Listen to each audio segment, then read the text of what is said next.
Frères et sœurs, encore une fois, shalom. Nous allons parler sur ce qui concerne les couples. Donc, je suis homme de Dieu, notre frère Mvoula Philippe. Je vais parler sur les couples, l'endroit où Satan avait vu dès le commencement pour détruire ou utiliser sa malice, c'était détruire une couple. C'était un couple qui était le premier couple au monde. C'était Adam et Ève. Satan, vous savez, il mettait ça à la perfection. La Bible le dit dans le livre d'Ézéchiel, au chapitre 28, si vous commencez au verset 11, je crois, la Bible déclare qu'il était parfait en beauté, il était parfait avec la sagesse, mais après il avait corrompu la sagesse. Il connaissait le bien, il connaissait le mal, il était la représentation de l'arbre des connaissances des biens et des mal. Il connaissait bien que Dieu travaille dans l'unité. Que la Bible déclare quand deux personnes se mettent d'accord à demander quoi que ce soit, Dieu va les écouter. Mais les gens qui vont demander, ils doivent être unis, même pensée, même cœur, avant de demander quoi que ce soit. Mais lui maintenant, il savait Dieu, il est la parole. Il savait que Dieu, il veille pour sa parole, pour l'accomplir. Et quel moyen qu'il a utilisé? Il a utilisé de contredire la parole de Dieu. Dans d'autres termes, il a amené la calomnie de ce que Dieu avait dit. Vous voyez, il est tellement méchant de dire que, de prendre Dieu comme un menteur. Et la Bible déclare que c'est impossible que Dieu ment. Notre Dieu ne ment pas. Dans le livre d'Isaïe, c'est écrit et que la vérité sort de ma bouche. Jésus a dit dans le livre de Jean, moi je suis le chemin, la vérité et la vie. Mais Satan, quand il a visité le premier couple, il a dit que Dieu il est menteur parce qu'il avait contredit ce que Dieu avait donné comme loi. Et c'est pour cela aujourd'hui nous sommes dans les situations difficiles, des situations crablantes. Beaucoup de foyers que nous voyons, il n'y en a pas de paix. Et c'est pour cela même aujourd'hui, pour épouser un homme, pour épouser une femme, il est demandé de prier parce que nous ne savons pas que celui que toi tu voulais épouser, son cœur, il est comment? Il est un enfant de Dieu ou dans cette corps-là, Satan se cache parce que Satan aussi, il a besoin de corps pour se cacher. Voilà, et c'est pour cela, celui qui voit en intérieur, c'est Dieu. Alors tu dois aller demander à Dieu afin de savoir si cette épouse ou cet homme que je voulais épouser, c'est vraiment véritable homme que Dieu m'a envoyé. Parce qu'une fois que quand vous faites mauvaise alliance, pas accord spirituel, ça veut dire vous n'êtes pas dans la même lignée. Ce qu'il doit être après, c'est les confusions, c'est la guerre, c'est des problèmes, c'est la mort. Vous voyez, parce que dans cette moyen, Satan, il a rentré dans beaucoup de maisons, dans beaucoup de familles. Moi, je suis homme de Dieu. Je suis là pour combattre toutes les mauvaises doctrines, tous les mauvais enseignements et toutes les choses cachées du diable afin que l'Église soit réveillée. Vous savez que nous sommes entrés dans les temps et que nous attendons le grand retour de notre Seigneur Jésus-Christ. Nous avons déjà vu dans notre temps l'accomplissement de la parole prophétique que la Bible dit, quand vous voyez l'arbre de figuier bourgeonner, sachez que l'été est proche. Israël, c'est l'arbre de figuier. Il est bourgeonnant depuis 1958. Israël était reconnu un État. Et maintenant, nous, que nous sommes les gens, que nous vivons dans cet temps-là, c'est notre temps qui est concerné pour avoir l'enlèvement de l'Église. Et c'est pour cela, nous devons vraiment être attentifs de quoi que nous voulons faire. Si tu voulais se marier, c'est une bonne chose, tu n'as pas péché, mais tu dois demander la volonté de Dieu. Parce que dans le même corps que nous avons nous aujourd'hui, il y a aussi le même corps que le diable utilise. Dieu utilise le même corps. Diable aussi utilise le même corps. Alors nous devons faire attention. Jésus a parlé ça dans le livre de Matthieu chapitre 12, si vous commencez au verset 33, il a parlé ce qui concerne l'arbre. Il a dit que tout arbre bon, il donne de bons fruits.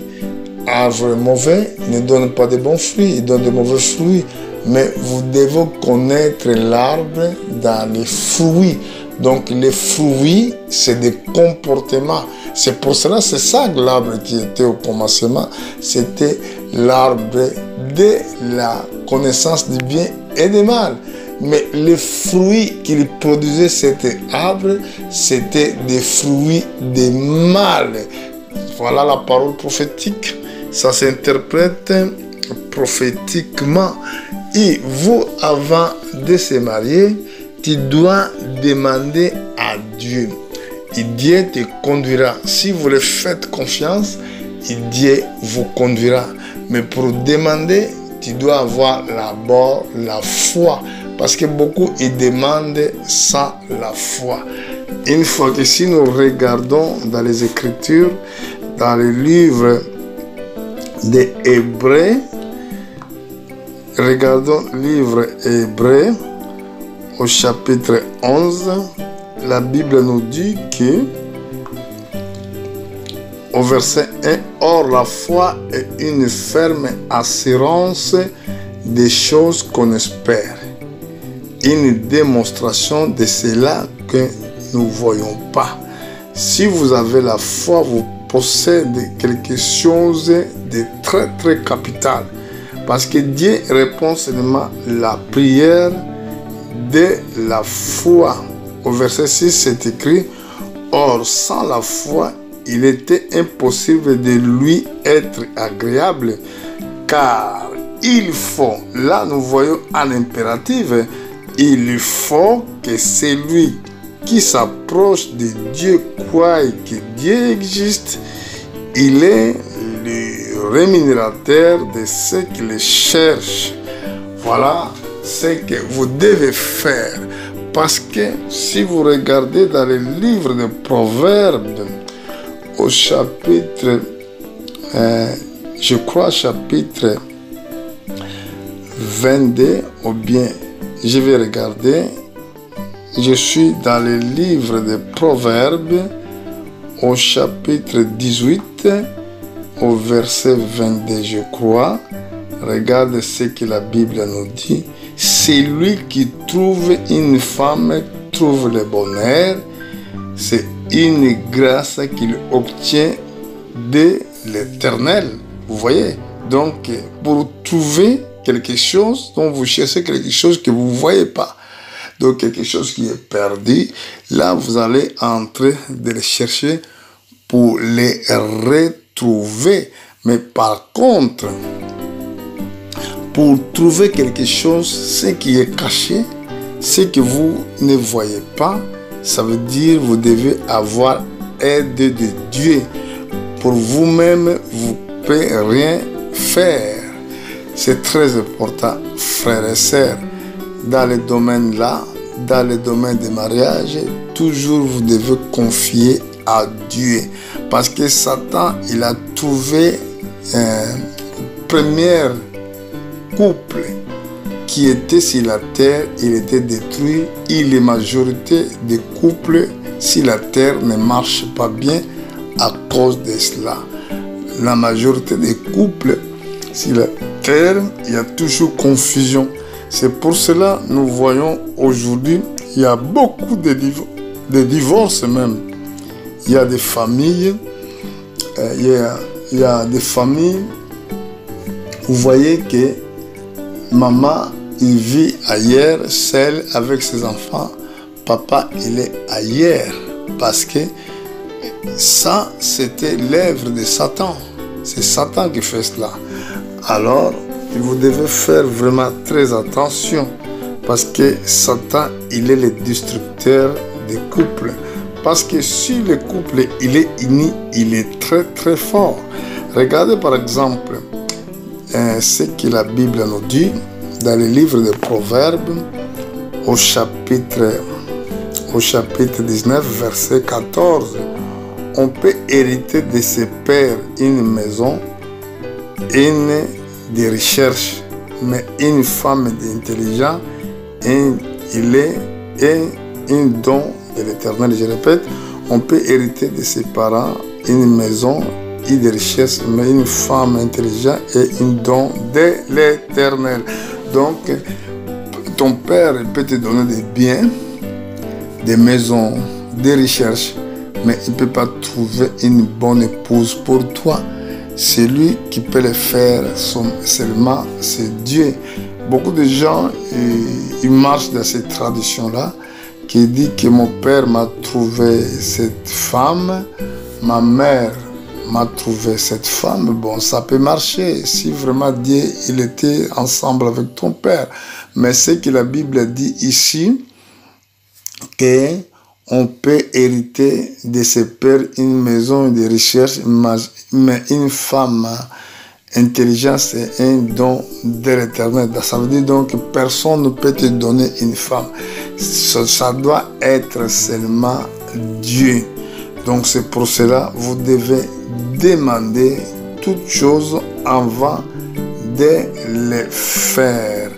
Donc je suis au chapitre 12 encore dans les livres des Proverbes, verset 4, c'est écrit « Une femme vitreuse est la couronne de son mari, mais c'est là qui fait honte est comme les caries dans ses os. » Donc, pour regarder, pour trouver une femme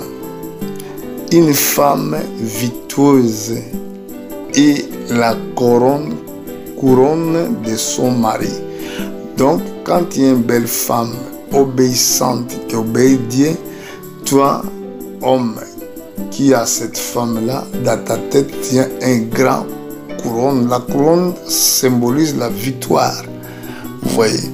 Donc, c'est pour cela, dans l'unité, quand deux ou trois, ils sont unis pour demander quelque chose, dans le nom de Jésus-Christ, ils vont recevoir. Donc, ça veut dire, dans la maison, quand vous êtes unis dans le même esprit, si vous demandez quoi que ce soit, Dieu va vous accorder.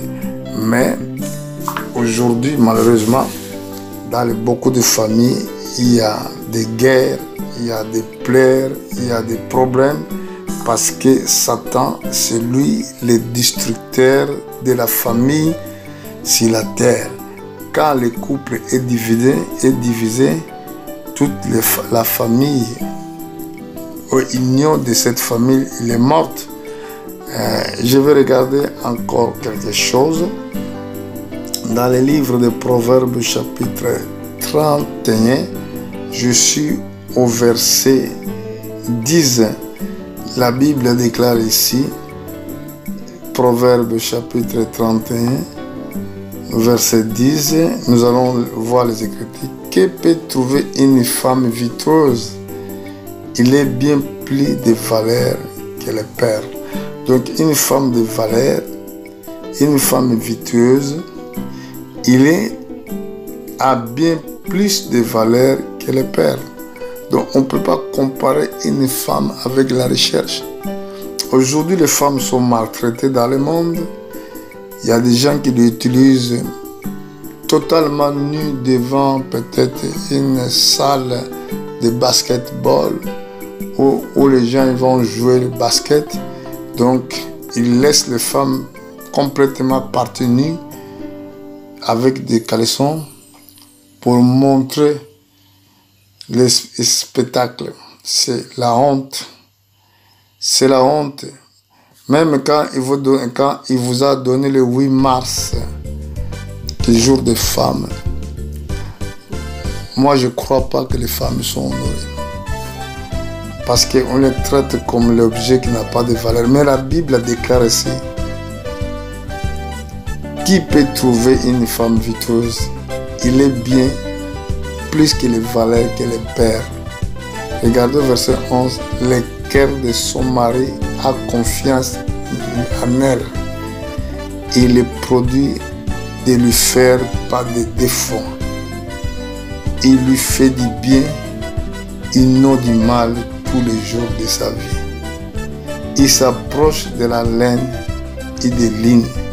Il travaille d'une main joyeuse.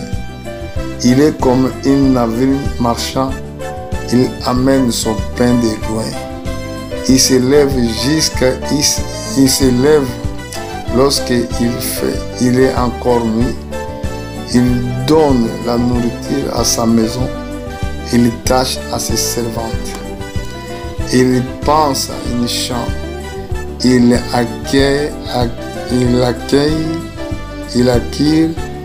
du fruit de son travail. Il prend des vignes. Il est saint de la force de ses reins. Il ferme ses bras. Il sait que ce qu'elle gagne est bon. Sa lampe n'éteint pas pendant la nuit. Il met la main à la quenouille et ses doigts tiennent les faisceaux. Il attend la main au malheureux. Il attend la main à Edignan. Il ne craint pas la neige pour sa maison, car toute sa maison est vêtue de cramoisi. Il se fait des couvertures et des vêtements de fin lin et les pourpres. Son mari est considéré aux portes lorsqu'il chaise avec les anciens du pays. Il fait des chemises, il les vend. Il livre des ceintures aux marchands. Il s'est revêtu de force et de la gloire. Il se rit de l'avenir. Il ouvre la bouche avec la sagesse et instructions amables sont sur sa langue. Il veille sur ce qui se passe dans sa maison. Il ne mange pas le pain des paresseux. Ses fils se lèvent et lui disent heureuse. Son mari se lève et lui donne des louanges. Plusieurs filles ont une conduite vertueuse, mais toi, tu les dépasses toutes. La grâce est trompeuse, la beauté est vaine. La femme qui craint l'Éternel, c'est là qui sera louée.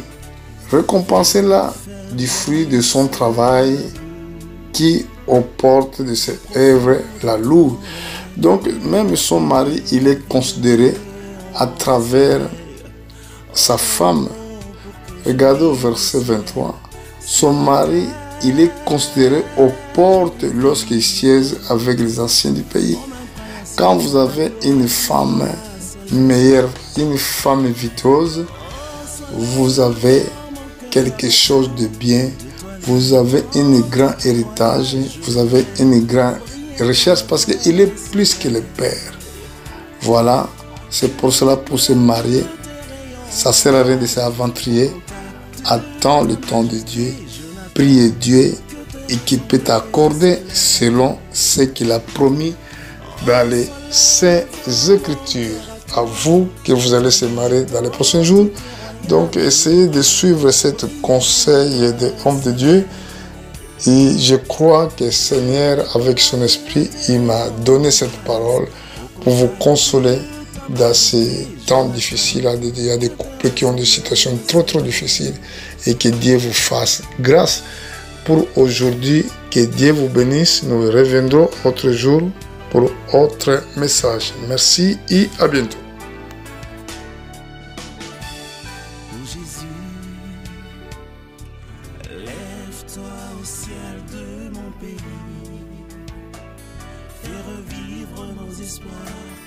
Restaurer l'adoration au cœur de la nation. Oh, oh, pour que le monde entier reconnaisse que tu es Dieu, toi le vrai restaurateur de nos états. Oh Seigneur Jésus, soleil levant, viens régner au milieu de nous. Nous voulons être un peuple qui t'adore. Viens inscrire ton nom dans les annales de la République, Seigneur, dans la paix qui fait relever ta gloire. Que mon pays soit ton sanctuaire, le sillon de ta majesté et ta main pour changer l'image du monde. Fais lever l'étendard de ta gloire au sommet de toute la nation. Nous voulons te magnifier, Jésus. Et que l'hymne de mon peuple soit un cantique d'adoration pour sceller nos intimités, Seigneur. Oh Seigneur Jésus, soleil levant, viens régner au milieu de nous. Nous voulons être un peuple qui t'adore. Viens inscrire ton nom dans les annales de la République, Seigneur, dans la paix qui fera lever ta gloire. Que mon pays soit ton sanctuaire, le sillon de ta majesté et ta main pour changer l'image du monde. Fais lever l'étendard de ta gloire au sommet de toute la nation. Nous voulons te magnifier, Jésus. Et que l'hymne de mon peuple soit un cantique d'adoration pour sceller nos intimités, Seigneur.